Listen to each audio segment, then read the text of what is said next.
हमारे देश हिंदुस्तान के अंदर चाहे किसी भी पार्टी की सरकार क्यों ना आ जाए और कोई भी सरकारें महिलाओं को लेकर तरह तरह की वादा ही क्यों ना कर ले, पर इस बात को कोई नहीं झुठला सकता है कि आज भी हिंदुस्तान के अंदर महिलाओं को जानवरों की तरह रखा ही नहीं जाता है, बल्कि उनकी खरीद बिक्री भी की जाती है।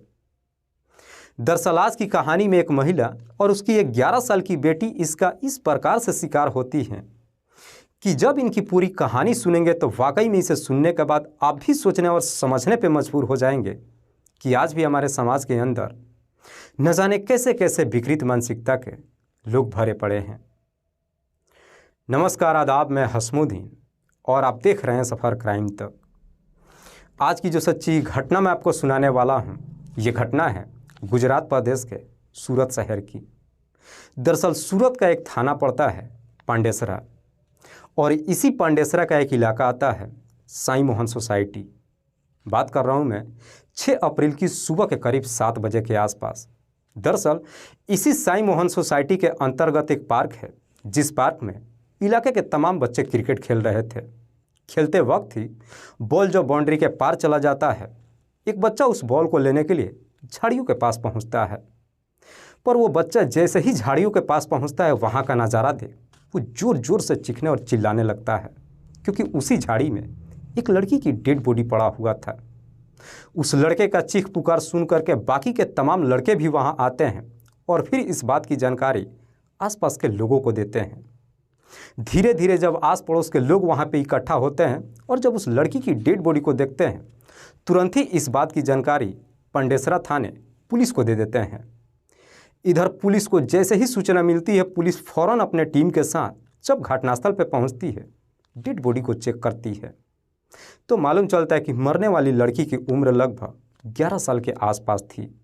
हालांकि पुलिस जब उस लड़की की डेड बॉडी को चेक करती है तो मालूम चलता है कि उसके शरीर पे कई जगहों पे चोट और घाव के निशान था, लेकिन उस लड़की के पास से कोई भी ऐसा प्रमाण नहीं मिलता है जिससे उसकी पहचान हो सके।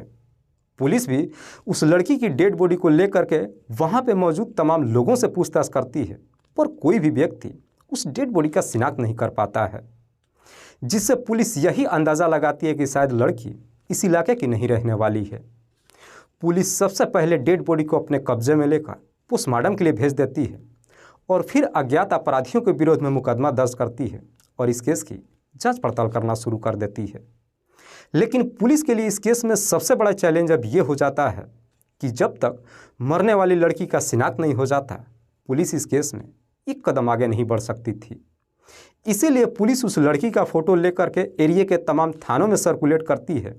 ये भी पता लगाने की कोशिश करती है कि क्या इस लड़की के उम्र का किसी भी लड़की की गुमशुदगी का रिपोर्ट दर्ज कराई गई है, पर इस कोशिश में भी पुलिस के हाथ कुछ भी नहीं मिलता है और धीरे धीरे समय गुजरने लगता है। इसीलिए पुलिस अब उस लड़की की डेड बॉडी शिनाख्त कराने के लिए 20,000 रुपये का इनाम भी घोषित करती है और साथ ही साथ ये भी कहती है कि कोई भी व्यक्ति अगर उस लड़की का शिनाख्त करता है, उसकी पहचान गुप्त रखी जाएगी।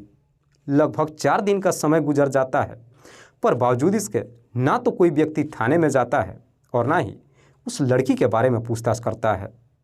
पर जैसे ही 4 दिन का समय गुजरता है, इधर 9 अप्रैल को सुबह सुबह ही इसी पांडेसरा थाने के अंतर्गत जियाव गांव के नज़दीक हाईवे किनारे झाड़ियों में भी एक महिला की डेड बॉडी पुलिस को बरामद होती है। हालांकि वो डेड बॉडी जो पूरी तरीके से सड़ गल चुकी थी, महिला जिसकी उम्र लगभग 30 साल के आसपास थी। हालांकि उस महिला के पास से भी कुछ ऐसा नहीं मिलता है जिससे उसकी पहचान हो सके। पुलिस उस महिला की भी डेड बॉडी को अपने कब्जे में लेकर पोस्टमार्टम के लिए भेज तो देती है, लेकिन पुलिस अब ये सोच में पड़ जाती है कि अब हमारे पास 2 ऐसे डेड बॉडीज पड़े हैं जिनका अभी तक शिनाख्त भी नहीं हो पाया है, जिसकी वजह से अब पुलिस के ऊपर भी कहीं ना कहीं काफ़ी प्रेशर होने लगता है। तभी पुलिस ये सोचती है कि कहीं उस महिला और इस लड़की के बीच में कोई रिश्ता तो नहीं है। यही सच्चाई पता लगाने के लिए पुलिस उस लड़की की डेड बॉडी के साथ साथ उस महिला की भी डीएनए जांच करवाती है और जब डीएनए रिपोर्ट आती है तो रिपोर्ट मैच कर जाती है, जिससे पुलिस अंदाज़ा लगाती है कि शायद वो लड़की और ये महिला दोनों रिश्ते में माँ और बेटी है। लेकिन लड़की की जब पोस्टमार्टम रिपोर्ट आती है तो उस रिपोर्ट में एक बड़ा ही चौंकाने वाला खुलासा होता है। दरअसल रिपोर्ट में बताया जाता है कि मात्र 11 साल के उस लड़की के साथ में दुष्कर्म भी किया गया था। पुलिस को जब इस तरह का पोस्टमार्टम रिपोर्ट मिलती है, पुलिस अब इस केस को काफ़ी सीरियस तरीके से लेती है। दरअसल पुलिस जब अपनी तमाम कोशिश कर लेती है, दोनों की जब कोई पहचान नहीं हो पाती है, पुलिस अब अपराधी तक पहुंचने के लिए इधर उस लड़की की जो डेड बॉडी पार्क के बगल झाड़ियों में मिली थी, वहां के लगे सीसीटीवी को खंगालना शुरू करती है। हालांकि पुलिस जब कई सारे सीसीटीवी को चेक करती है तो मालूम चलता है कि 5 अप्रैल को रात्रि के करीब 2 बजे के आसपास उस पार्क के पास एक कार जाते हुए दिखाई देती है। और पुलिस जब उस कार को देखती है, न जाने क्यों पुलिस को उस कार के ऊपर शक चला जाता है। इसीलिए पुलिस उस कार के नंबर के जरिए आरटीओ से पता लगाती है कि आखिरकार वो कार किसके नाम पर रजिस्टर्ड है। आरटीओ ऑफिस से जब डिटेल्स आती है तो मालूम चलता है कि वो कार किसी राम नरेश के नाम पर रजिस्टर्ड है। राम नरेश जो सोमेश्वर इलाके का रहने वाला है। पुलिस को जब इस तरह की डिटेल्स मिल जाती है, पुलिस इसी डिटेल्स के आधार पर सोमेश्वर में राम नरेश के घर पे पहुंच जाती है और फिर उसके कार के बारे में पूछताछ करती है। इस पर राम नरेश पुलिस वालों को कहता है कि हाँ साहब, गाड़ी तो मेरी ही है, लेकिन 5 अप्रैल को रात्रि के वक्त मेरी गाड़ी मेरे ही पड़ोस का रहने वाला हरि सिंह लेकर के गया था। हरि सिंह जिसकी उम्र है लगभग 34 साल, जो अपनी पत्नी रामा देवी और 2 बच्चों के साथ बगल में ही रहता है। राम नरेश जब हरि सिंह का नाम लेता है, उसके बाद से पुलिस अब हरि सिंह से पूछताछ करने के लिए जब उसके घर पे जाती है तो मालूम चलता है कि हरि सिंह 4 दिन पहले ही अपना घर छोड़ करके जा चुका है। हालांकि पुलिस जब हरि सिंह के पड़ोसियों से पूछताछ करती है तो पड़ोसी बताते हैं कि साहब, हरि सिंह जब जा रहा था तो बता रहा था कि मैं अपने गांव जा रहा हूं।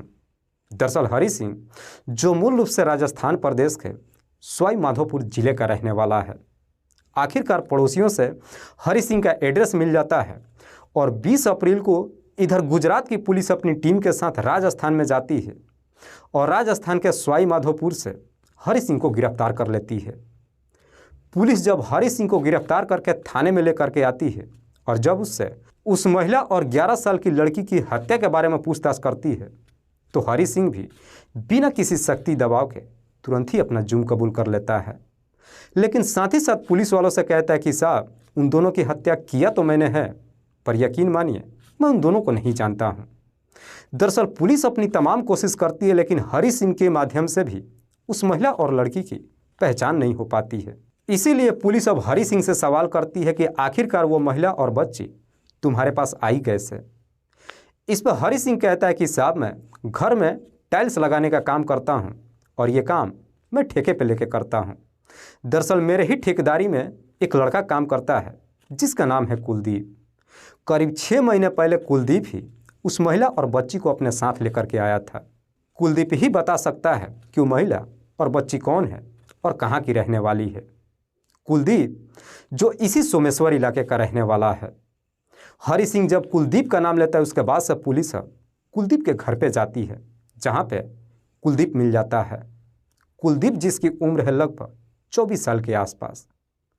पुलिस जब कुलदीप से उस महिला के बारे में पूछताछ करती है तो कुलदीप पुलिस वालों को जवाब देता है कि साहब, करीब 6 महीने पहले मैं राजस्थान प्रदेश गया था और वहीं से उस महिला को 31,000 रुपये में खरीद करके लाया था। दरअसल मेरी शादी नहीं हो रही थी, इसीलिए उस महिला को खरीद करके लाया था ताकि मैं उससे शादी कर लूं। लेकिन इस बात की जानकारी जब मेरे परिवार वालों को मालूम चला, उन्होंने इस शादी से इनकार कर दिया। पुलिस कुलदीप से भी सवाल करती है कि आखिरकार वो महिला और बच्ची कौन थी और कहाँ की रहने वाली थी। इस पर कुलदीप भी पुलिस वालों को जवाब देता है कि साहब, मैं उस महिला और बच्ची के बारे में कुछ भी नहीं जानता हूँ। इधर पुलिस जब आकर के हरि सिंह से उस महिला और बच्ची की हत्या की वजह पूछती है और हरि सिंह जब इस हत्या की पूरी कहानी बताता है तो वाकई में इसे सुनने के बाद खुद पुलिस भी एकदम से चौंक जाती है। दरअसल सोमेश्वर इलाके का रहने वाला कुलदीप जो करीब 6 महीने पहले राजस्थान प्रदेश में जाता है और वहां से उस महिला और बच्ची को अपने साथ लेकर के गुजरात के सूरत शहर में आ जाता है। लेकिन उसके परिवार वाले जब शादी से इनकार कर देते हैं, कुलदीप ये सारी बातें अपने ठेकेदार हरि सिंह को बताता है। हरि सिंह कहता है कि तुम्हें घबराने की ज़रूरत नहीं है, उस महिला और बच्ची को मैं अपने शरण में ले लूँगा। उसके बाद से कुलदीप उस महिला और बच्ची को हरि सिंह के हवाले कर देता है और हरि सिंह उस महिला और बच्ची के लिए इसी सोमेश्वर में किराए का कमरा दे देता है और फिर उनके लिए खर्चा भी देने लगता है। हालांकि हरि सिंह उस महिला का खर्चा ऐसे ही नहीं उठाता है, बल्कि जब उसके कमरे पे जाता है तो उस महिला के साथ में संबंध भी बना लेता है। हालांकि उस महिला के साथ में जब संबंध बनाता है तो वो महिला भी इसका विरोध नहीं करती है। समय बेहतर तरीके से गुजरने लगता है, पर जैसे ही लगभग 5 महीने का समय गुजरता है, इधर हरि सिंह की पत्नी को मालूम चल जाता है कि उसके पति ने किसी दूसरी महिला और उसकी एक बच्ची को रखा हुआ है। इधर हरि सिंह की पत्नी रमा देवी को जब सच्चाई मालूम चलता है, रमा देवी अपने पति से झगड़े तकरार करने लगती है। इधर रमा देवी अपने पति से झगड़े तकरार करने लगती है और उधर जिस महिला को किराए पर रखा था वो महिला भी अब हरि सिंह के ऊपर शादी करने का दबाव डालने लगती है, जिस वजह से हरि सिंह इस प्रकार से परेशान हो जाता है कि आखिरकार अब उससे छुटकारा पाने के लिए मार्च महीने के आखिरी वीक में जब उस महिला से मिलने के लिए जाता है तो उस कमरे के अंदर उसकी 11 साल की बेटी के सामने ही उस महिला की हत्या कर देता है। और फिर उस महिला की हत्या करने के बाद इसी जियाव गांव के नज़दीक हाईवे किनारे झाड़ियों में ले जाकर के फेंक देता है। साथ ही साथ उसकी 11 साल की बेटी को अपने साथ लेकर अपने घर पे चला आता है।